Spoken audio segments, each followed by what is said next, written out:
What's up, you guys? Jaden here with the Moonlight Craftsman channel, where we do everything woodworking, metalworking, and DIY. So if that sounds good to you, be sure to subscribe. On this video, I'm going to go over some basics of a simple crosscut sled, and going to go over a different method to get the back fence square, one other than the 5-cut method. So if that sounds interesting, stay tuned. So I got this crosscut sled about to the point where I'm getting ready to square up this fence back here, and obviously we want it as square as possible, but at the same time, you know, we're working with wood, so you know, and you're only gonna get it so square anyways. It's gonna move on you and whatnot. But just to go over a few of the basics of this crosscut sled, I'll give you some dimensions. It's 34 inches wide, and it's about 28.5 inches long. This is probably the biggest one I'll need. It's big enough to do panels for cabinet doors, so about as big as I'll ever need. The front and back fences are made with 2 layers of 3/4 inch Baltic birch that I just glued together. The front one, I made sure it spanned to across the miter slots there, and I did glue and screwed that one in. And you know, it doesn't have to be square. It's not really doing anything other than structural support there. On this, I did go with these metal runners. For the money, I don't think they're worth it. I'll probably just use, when I make these again, I'll need some smaller ones. I'm wanting to make a smaller one for to cut dovetails with, but I think I'll just use quarter sawn wood material for runners from now on. These are like 25 bucks a piece, and you know, they don't fit in there just right, and they got these plastic pieces to kind of tighten it up. And then the screws, they didn't go all the way up, so I had to kind of grind them down a little bit so they wouldn't hit the bottom. So I don't think they're worth the money. Probably won't use them again. The dimensions on here, that's about 4 3/4, and then 2.5 on the sides on the height. Need it kind of tall because the blade's going to go, well, that's the highest there. So, and then I got it to the point where, like I said, getting ready to square it up. So I do have one screw over here. This side doesn't get glued, and going to use a different method I seen from Tom Mclaughlin. He has a YouTube channel, Epic Woodworking, and he's been in the Fine Woodworking magazine multiple times, and he uses what he calls the 3-cut method. So that's what we're going to do right now. So first things first, I'm going to put it in the miter slots here.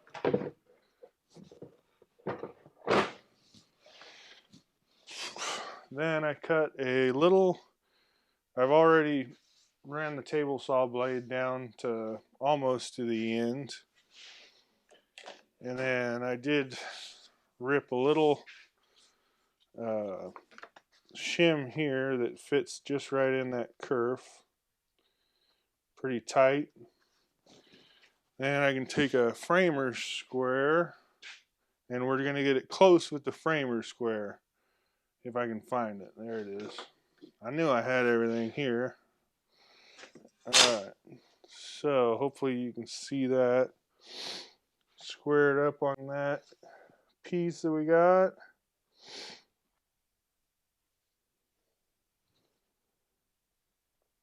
That looks good right there. So I'm going to pull it back.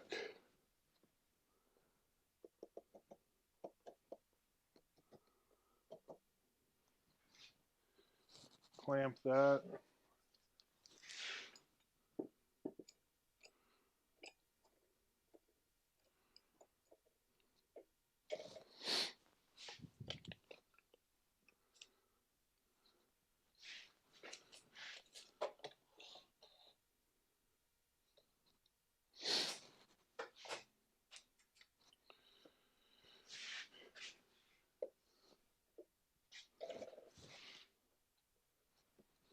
Use a countersink bit so the screw heads don't stay down.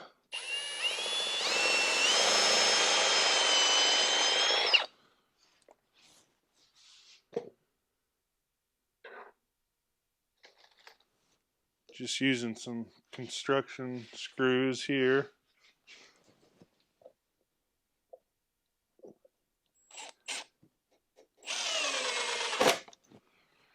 All right. So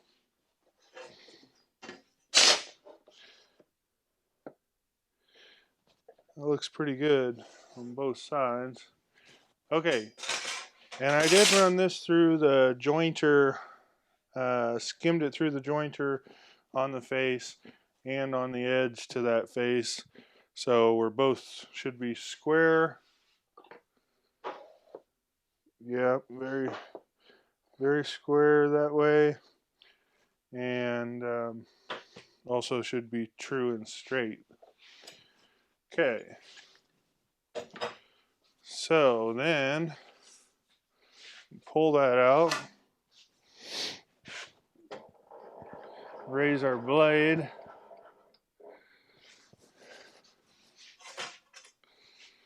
Now you could almost call this the two-cut method because I'm not so sure if the first cut's really even that necessary, but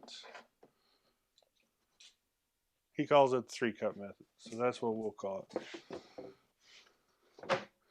So I got too much junk up here.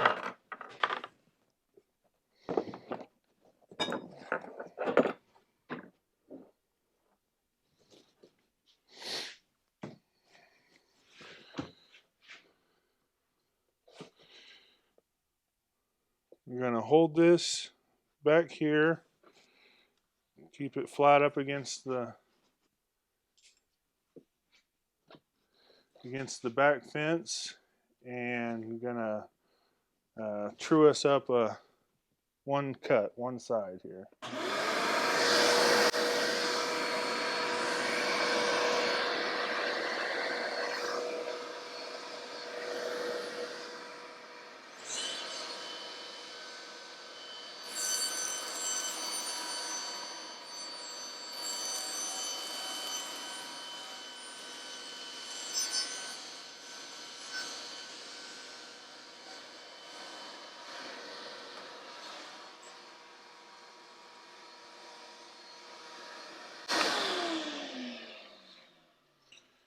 All right, I'll just mark that.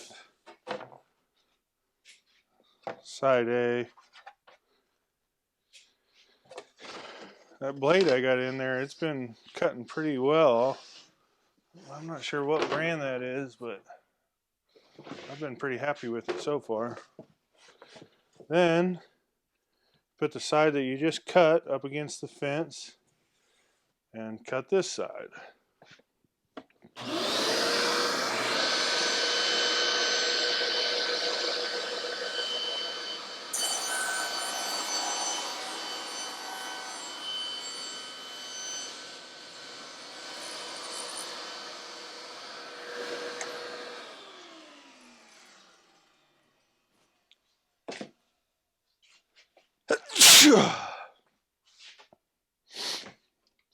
Okay, you mark that. We'll mark that number 1. Now, instead of on the 5-cut method where you might keep on turning it and try and magnify how much it's off,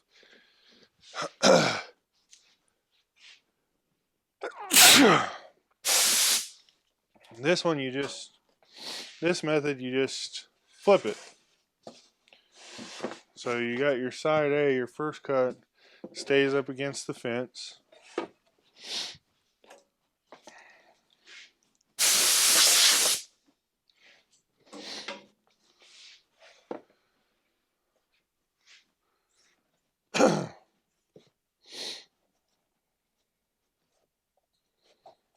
And we'll trim a little bit off of that.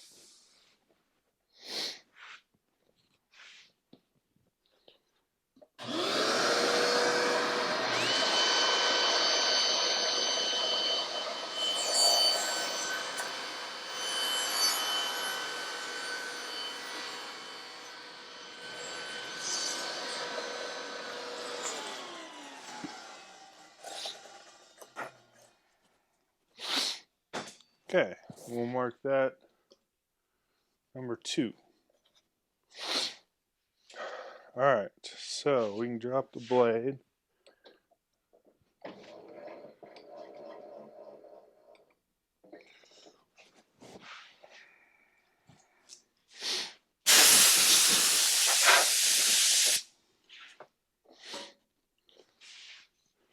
So, if we have this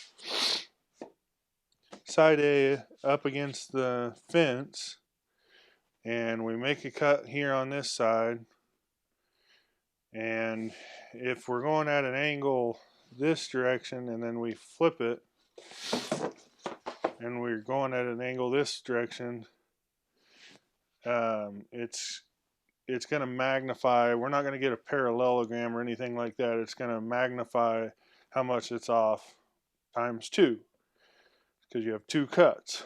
So if it's directly on, then the width of our side A should be exactly the same as this width here. So that's what we're going to check right now. And first I'll just start by measuring it with the tape measure, see what that works out to be. That looks like we're right at 22 3/8. Okay. And this side, it's pretty damn close. Pretty darn close. I mean, honestly, that's probably even close enough. I mean, but we'll go through the motions here and check this out. So,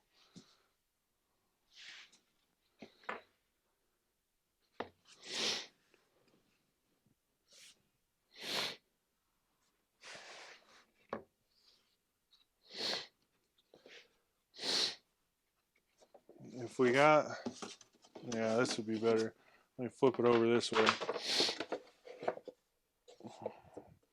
I'm going to put, I got a story pole here, just block tacked on there with a couple brads. And I'm going to, first I'm going to mark it.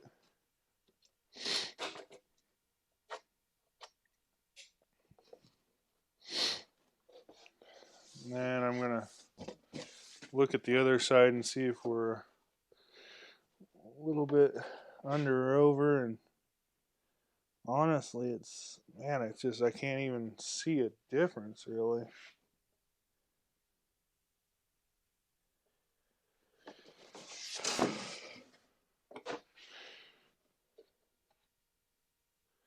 I think it might be right on.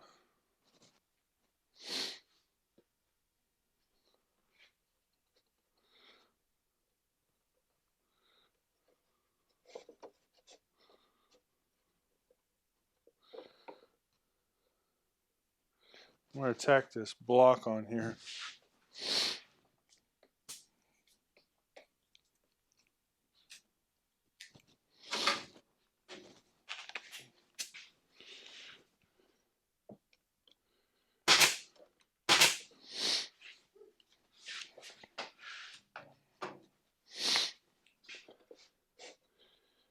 So we got a snug fit right there, and then should be a snug fit right here. Now it is slightly looser. It is slightly looser, so maybe we'll be able to do this, yeah. So, what you want to do is take some feeler gauges, and you want to find the one that fits inside there, in that gap. That one fits.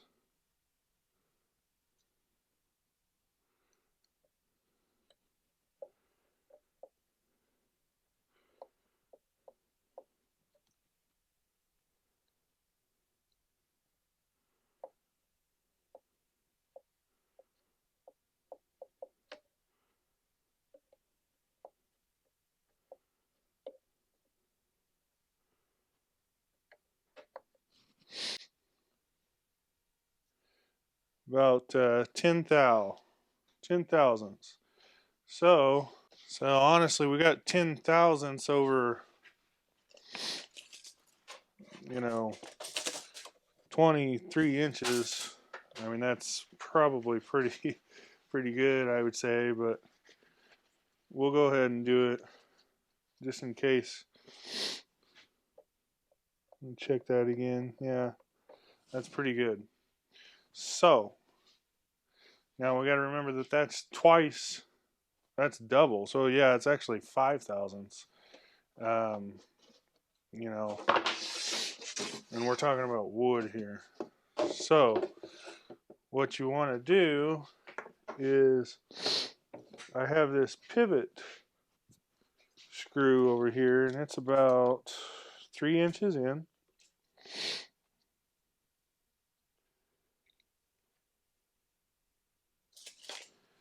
And on the side, on your 1 or 2 side,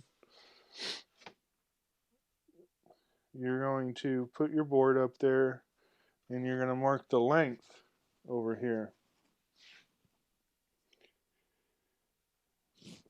Because we know we're about 5 thousandths out. At this length. And let me check again, see which side, whether we need to push the fence forward or pull it back.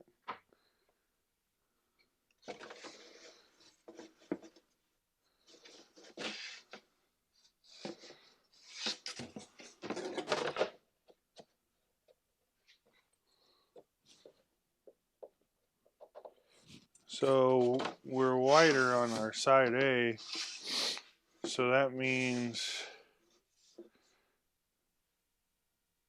we're going to need to pull it back a little bit.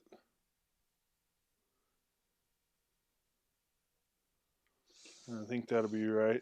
Since we're smaller there, that'll be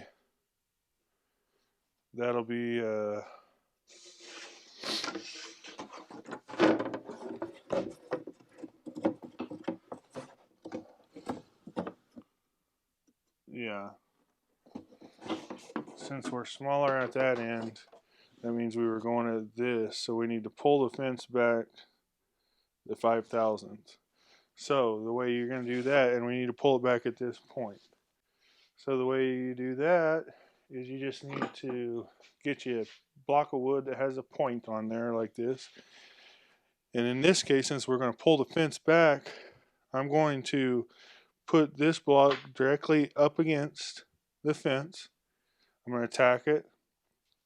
I'm going to unscrew this and then use the feeler gauge to reset it back a little bit. If we needed to go the other way, I would put the feeler gauge in here and push it up, tack it, take the feeler gauge out, and push it that way. So it works either way. So we'll just set it up against the fence right there on that point right now.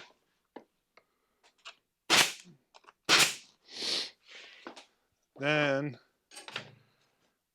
I can remove this screw that I have over here.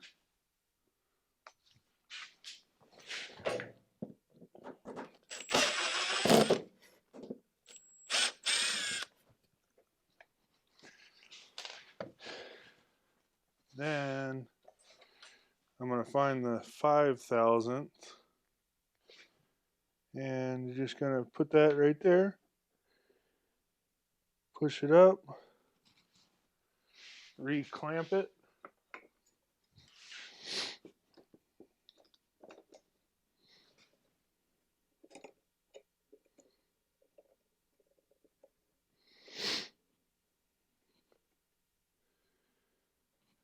Right there.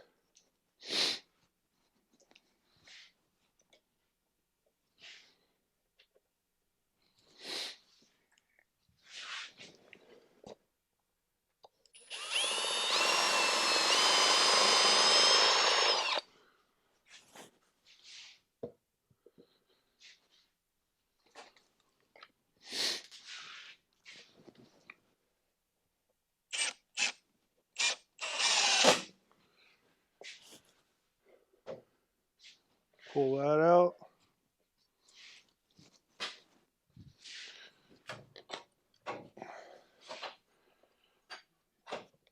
Pop this back off.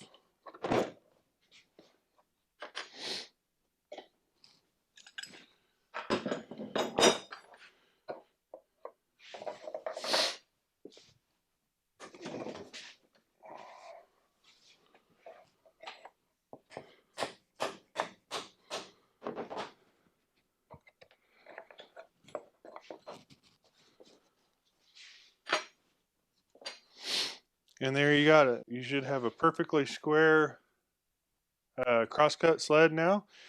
You don't want to reuse that one first hole that you did because that could move it a little bit. Probably take a straight edge across the front and make sure the ends aren't flared out a little bit when you do this.